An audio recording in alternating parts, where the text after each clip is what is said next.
Good morning, all you beautiful Bible buddies out there. It is time for chapter 4 of Numbers, so here we go. The Lord spoke to Moses and Aaron, saying, Take a census of the sons of Kohath from among the sons of Levi, by their clans and their fathers' houses, from 30 years old up to 50 years old, all who can come on duty, to do the work in the tent of meeting. This is the service of the sons of Kohath in the tent of meeting, the most holy things.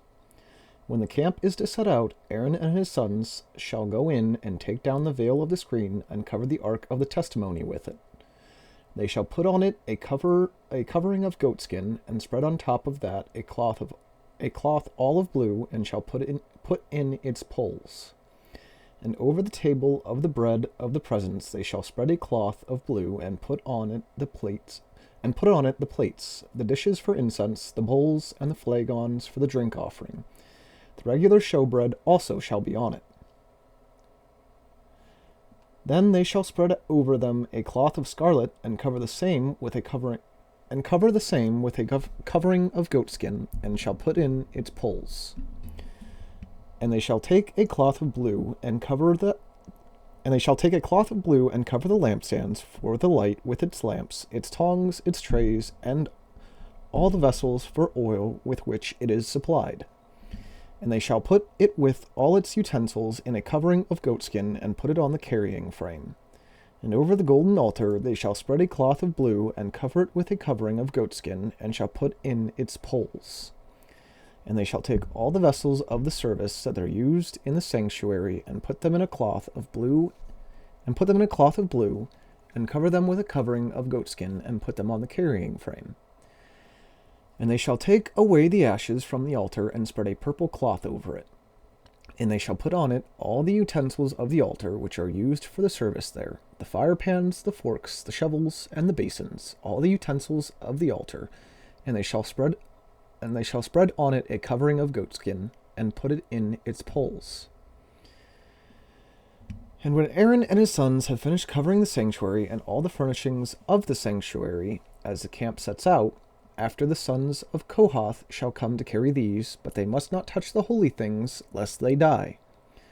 These are the things of the tent of meeting that the sons of Kohath are to carry.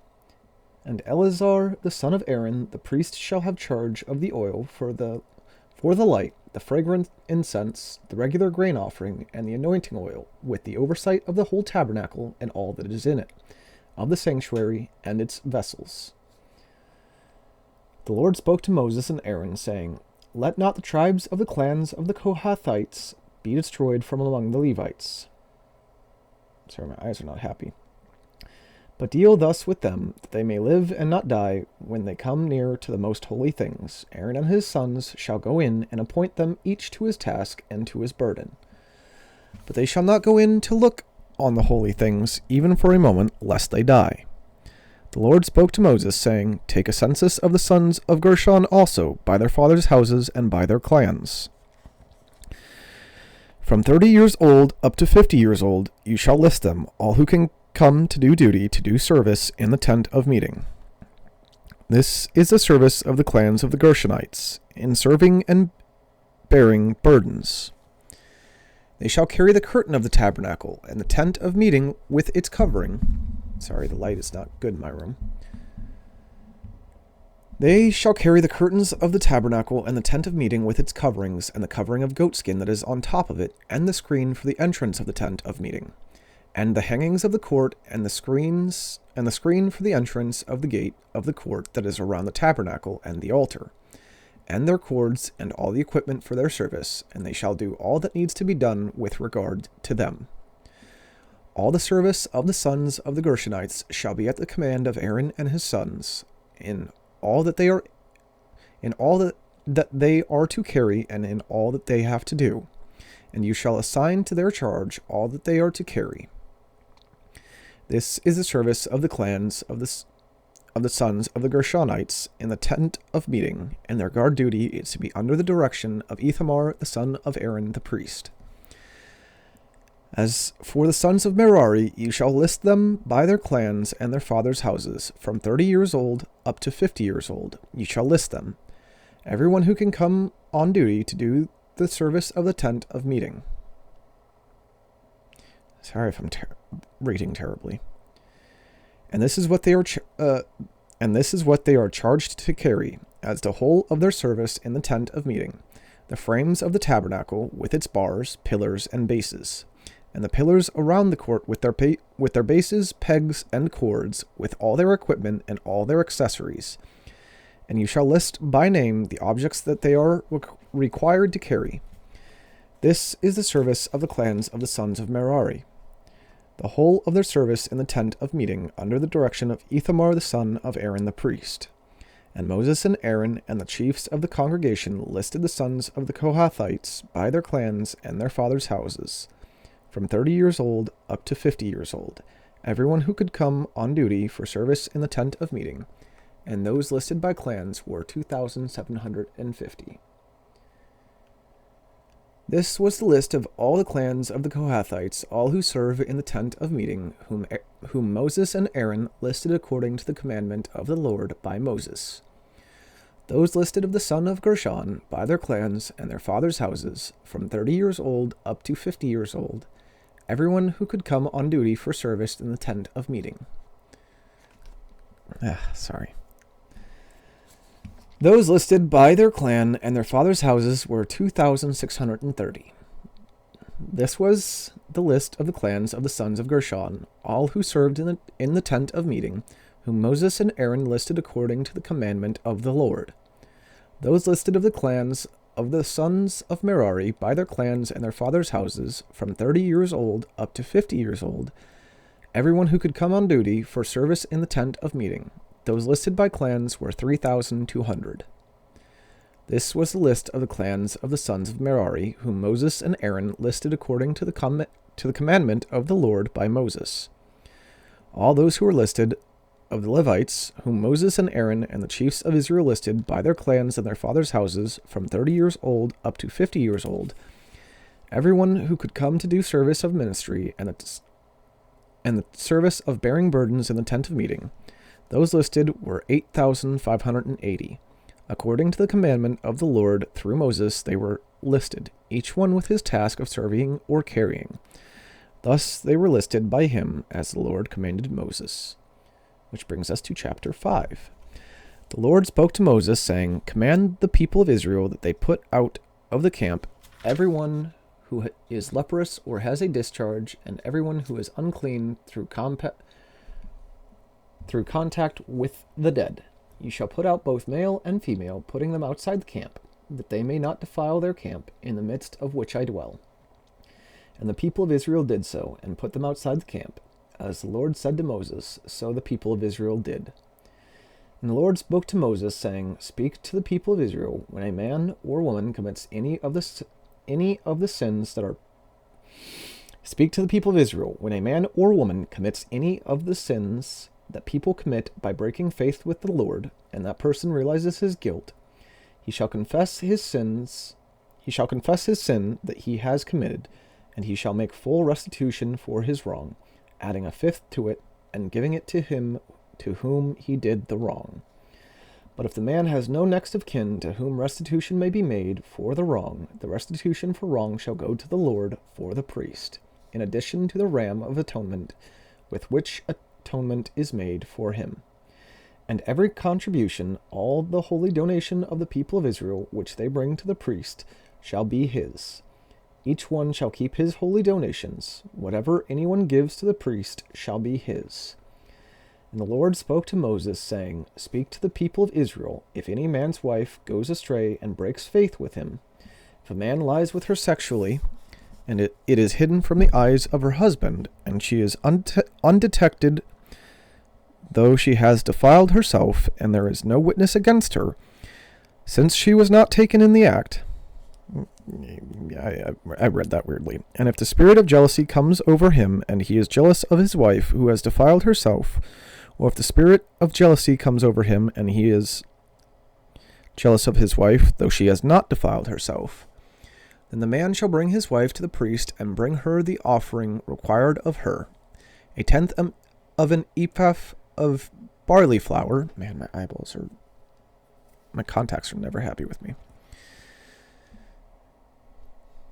He shall pour no oil on it, and put no frankincense on it, for it is a grain offering of jealousy, a grain offering of remembrance, bringing iniquity to remembrance. And the priest shall bring her near and set her before the Lord. And the priest shall take holy water in an earthenware vessel, and take some of the dust that is on the floor of the tabernacle, and put it into the water. And the priest shall set the woman before the Lord, and unbind the hair of the woman's head, and place in her hands the grain offering of remembrance, which is the grain offering of jealousy, and in his hand the priest shall have the water of bitterness that brings the curse. I'm going to go back because it feels like I may have missed something, and I don't want to miss anything. So I'm going to go back to verse 14. And if the spirit of jealousy comes over him, and he is jealous of his wife who has defiled herself, or if the spirit of jealousy comes over him, and he is jealous of his wife, though she has not defiled herself, then the man shall bring his wife to the priest, and bring the offering required of her, 1/10 of an ephah of barley flour. He shall pour no oil on it, and put no frankincense on it, for it is a grain offering of jealousy, a grain offering of remembrance, bringing iniquity to remembrance. And the priest shall bring her near, and set her before the Lord. And the priest shall take holy water in an earthenware vessel, and take some of the dust that is on the floor of the tabernacle, and put it into the water. And the priest shall set the woman before the Lord, and unbind the hair of the woman's head, and place in her hands the grain offering of remembrance, which is the grain offering of jealousy. And in his hand the priest shall have the water of bitterness that brings the curse. Then the priest shall make her take an oath, saying, If no man has lain with you, and if you have not turned aside to uncleanness while you were under your husband's authority, be free from this water of bitterness that brings the curse. But if you have gone astray though you are under your husband's authority, and if you have defiled yourself, and if some man other than your husband has lain with you, then let the priest make the woman take the oath of the curse, and say to the woman, The Lord make you a curse and an oath among your people. When the Lord makes your thigh fall away and your body swell, may this water that brings the curse pass into your bowels, and make your womb swell and your thigh fall away. And the woman shall say, Amen, Amen. Then the priest shall write these curses in a book, and wash them off into the water of bitterness. And he shall make the woman drink the water of bitterness that brings the curse, and the water that brings the curse shall enter into her and cause bitter pain. And the priest shall take the grain offering of jealousy out of the woman's hands, and shall wave the grain offering before the Lord, and bring it to the altar. And the priest shall take a handful of the grain offering as its memorial portion, and burn it on the altar, and afterward shall make the woman drink the water. And when he has made her drink the water, then, if she has defiled herself and has broken faith with her husband, the water that brings the curse shall enter into her, and cause bitter pain, and her womb shall swell, and her thighs shall fall away. And the woman shall become a curse among her people. But if the woman has not defiled herself and is clean, then she shall be free and shall conceive children. This is the law in cases of jealousy, when a wife, though under her husband's authority, goes astray and defiles herself. Or when the spirit of jealousy comes over a man, and he is jealous of his wife, then he shall set the woman before the Lord, and the priest shall carry out for her all this law. The man shall be free from iniquity, but the woman shall bear her iniquity. The man shall be free from iniquity, but the woman shall bear her iniquity. Which brings us to chapter 6. And the Lord spoke to Moses, saying, Speak to the people of Israel, and say to them, When either a man or a woman makes a special vow, the vow of a Nazirite, to separate himself to the Lord, he shall separate himself from wine and strong drink. He shall drink no vinegar made from wine or strong juice, and shall not drink any juice of grapes or eat grapes, fresh or dried. All the days of his separation he shall eat nothing that is produced by the grapevine, not even the seeds or the skins. All the days of his vow of separation no razor shall touch his head, until the time is complete for which he separates himself to the Lord. He shall be holy. He shall let the locks of hair of his head grow long. All the days that he separates himself to the Lord, he shall not go near a dead body, not even for his father or for his mother, for brother or sister. If they die, shall he make himself unclean, because his separation to God is on his head. all the days of his separation he is holy to the Lord. And if any man dies very suddenly beside him, and he defiles his consecrated head, then he shall shave his head on the day of his cleansing. On the 7th day he shall shave it. On the 8th day he shall bring 2 turtle doves or 2 pigeons to the priest to the entrance of the tent of meeting. And the priest shall offer one for a sin offering and the other for a burnt offering, and make atonement for him, because he sinned by reason of the dead body. And he shall consecrate his head that same day, and separate himself to the Lord for the days of his separation, and bring a male lamb a year old for a guilt offering. But the previous period shall be void, because his separation was defiled. And this is the law for the Nazarite. When the time of his separation has been completed, he shall be brought to the entrance of the tent of meeting, and he shall bring his gift to the Lord, one male lamb a year old without blemish for a burnt offering, and one ewe lamb a year old without blemish as a sin offering, and one ram without blemish as a peace offering. And a basket of unleavened bread, loaves of fine flour mixed with oil, and unleavened wafers smeared with oil, and their grain offering and their drink offerings. And the priest shall bring them before the Lord, and offer his sin offering and his burnt offering. I just want to make sure I turn the page to the right page. 47, 48, okay. And he shall offer the ram as a sacrifice of peace offering to the Lord, with the baskets of unleavened bread. The priest shall offer also its grain offering and its drink offering. And the Nazarite shall shave his consecrated head at the entrance of the tent of meeting, and shall take the hair from his consecrated head, and put it on the fire that is under the sacrifice of the peace offering. And the priest shall take the shoulder of the ram, when it is boiled, and one unleavened loaf out of the basket, and one unleavened wafer, and shall put them on the hands of the Nazarite. After he has shaved the hair of his consecration, and the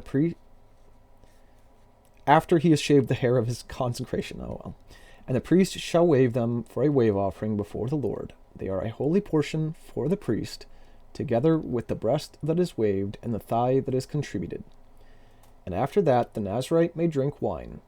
This is the law of the Nazarite. But if he vows an offering to the Lord above his Nazarite vow, as he can afford, in exact accordance with the vow that he takes, then he shall do in addition to the law of the Nazarite.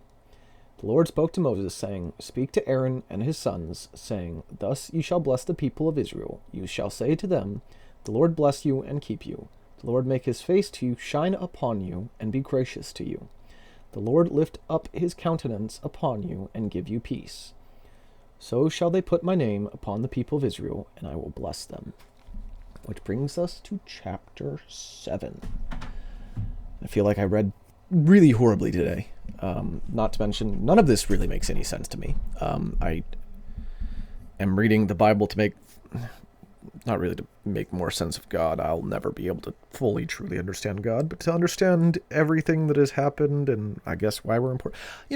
You'd think I would realize why I'm reading the Bible. I'm kind of just reading the Bible to read the Bible because I never have before. And it feels wrong as a Catholic not to have read it yet. So, that I know I would never make it in a million years. There's not a grain of sand of chance that I would make it in the Old Testament. Man, God is one wild entity. Like, seriously. The Ark of the Covenant being as important as it is, and then all of these offerings and whatnot. I don't want to say tradition gets old and whatnot and tiresome because, I'm entertained a little bit easily, somewhat-ish. But, man, I don't know if I would be able to keep up with all of that. But neither here nor there. That is all for today's Bible study, so God bless.